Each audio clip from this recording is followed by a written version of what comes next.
আসসালামু আলাইকুম, সবাইকে স্বাগতম। প্রিয় শিক্ষার্থী বন্ধুরা, আমরা যখন হিসাব বিজ্ঞানের এই যে জাবেদা প্রস্তুত করি, তখন কোনো লেনদেনে যদি বলা থাকে কারবার হতে মালিকের ছেলের স্কুলের বেতন দেয়া হলো, তো এইটার জাবেদা কী হবে, তাই না? কারবার হতে মালিকের ছেলের স্কুলের বেতন দেয়া হলো, এটা বলতে বোঝায় মালিকের ব্যক্তিগত প্রয়োজনে উত্তোলন। ব্যবসা হতে টাকা নিয়ে মালিকের ছেলের স্কুলের বেতন, তারপরে ব্যবসা হতে টাকা নিয়ে যদি মালিকের বাড়ির বাজার খরচ করে, ব্যবসা হতে টাকা নিয়ে যদি মালিক বাড়ি নিয়ে যে অন্যান্য পারপাসে খরচ করে, সেক্ষেত্রে উত্তোলন হিসাব ডেবিট হয়। কারণ এটি দ্বারা বোঝায় ব্যবসা হতে মালিক টাকা উত্তোলন করেছে, করে সেখান থেকে ছেলের স্কুলের বেতন দিয়েছে, সেজন্য এটা জাবেদা করব উত্তোলন হিসাব ডেবিট।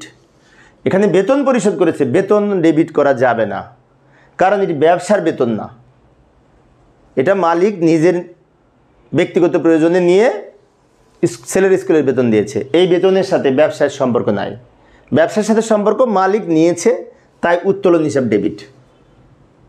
আর কি নিয়েছে, নগদ না ব্যাংক, কিছু বলা নাই। এখন এত টাকা নিয়েছে মানে নগদ টাকা নিয়েছে বোঝায়, তাই নগদ টাকা কমে যাবে, নগদান হিসাব ক্রেডিট। অর্থাৎ মালিকের ছেলের স্কুলের বেতন দেয়া হলো, মালিকের ছেলের জন্মদিনের জন্য ব্যবসা হতে খরচ করা হলো, ব্যবসা হতে টাকা নিয়ে মালিকের ছেলের বন্ধুর জন্মদিনে উপহার দেয়া হলো, এই রকম যে সমস্ত লেনদেন দ্বারা বোঝাবে উত্তোলন হিসাব ডেবিট। আর যেহেতু নগদ টাকা কমে যাচ্ছে, তাই নগদান হিসাব ক্রেডিট। টাকা লিখবে 1000 টাকা, ব্যাখ্যায় লিখব কারবার হতে মালিকের ছেলের স্কুলের বেতন প্রদান।